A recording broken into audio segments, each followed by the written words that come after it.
Welcome back to the cabin. When I got here, I looked in the fridge and there's a little bit of bacon left. So I thought, what the heck, why don't we just cook it up? So that's what we're doing. We're going to cook this up and have a little lunch. And today we're going to talk about why the heck somebody would want to hunt with a flintlock rifle. Stay tuned, should be interesting. Welcome back to the cabin. We're going to have our little bit of lunch. And today I'm going to try and do something that's almost impossible. I'm going to try and explain why somebody would want to hunt with a rifle that was designed 250 years ago. It's difficult to load, it has primitive iron sights, you're not sure if it's going to go off all the time, and it's difficult to clean.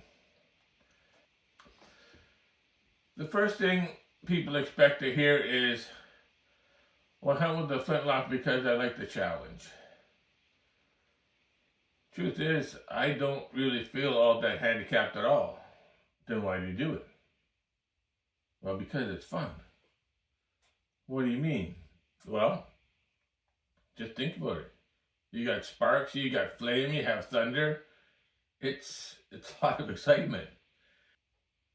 A lot of people hunt with flintlock rifles for a lot of different reasons. Some people enjoy the historical aspect. There's a little bit of romance associated with a lot of television and movie productions. There's the primitive aspect. And some people do it for a combination of reasons. When your buddy that hunts with the modern rifle, he says, but why do you do it? You get that blank look. And it's like, I don't know. I just like it. And as I say, you can't explain it. You have to experience it. And once you do experience it, there's no going back. Anyway, I'm going to try this bacon out.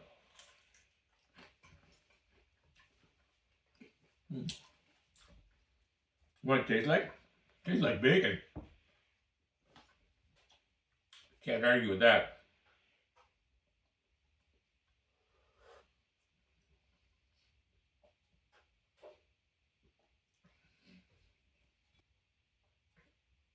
"250 years ago, these rifles would kill buffalo, grizzly bear, elk, white-tailed deer, turkeys, squirrels, rabbits.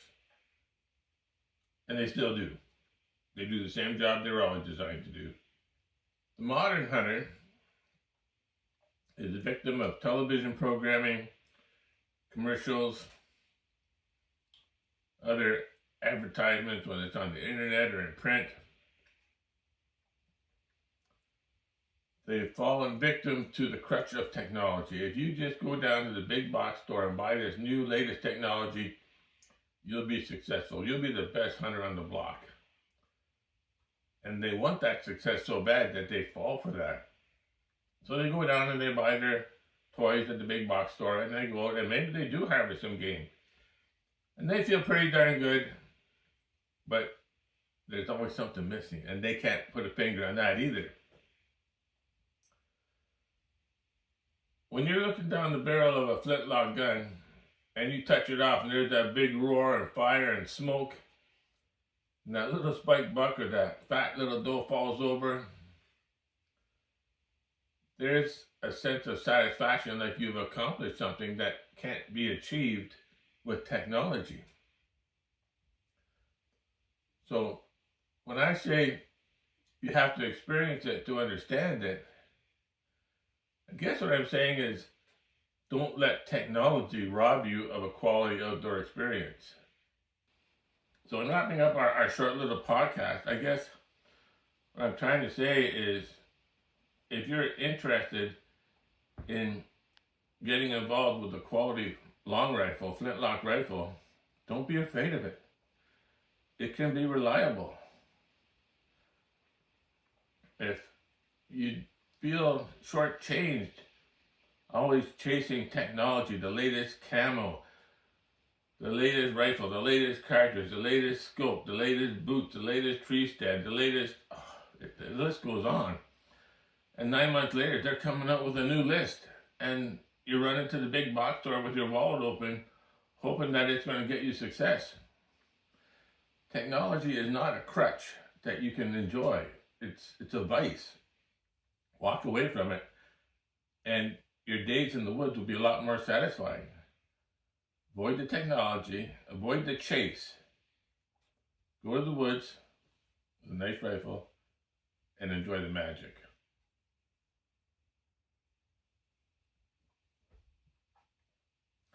Now today, I wasn't planning on having some dessert, but you know what? I think I might. Just going to finish this up. Pour us a little dessert. Be back in a minute. Now before we pour our dessert, I thought I'd give you a bit of a close-up of this gun, another gun I have that John Bergman built for me.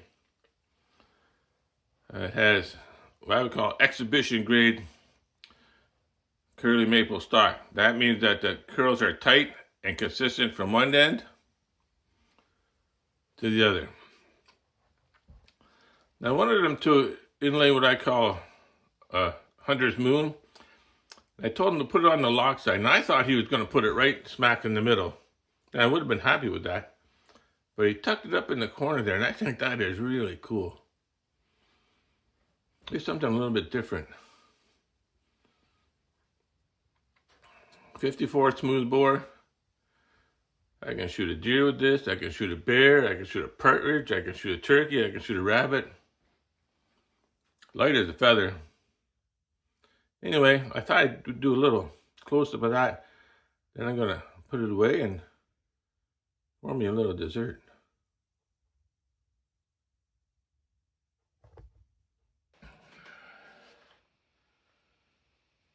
We've got our little dessert.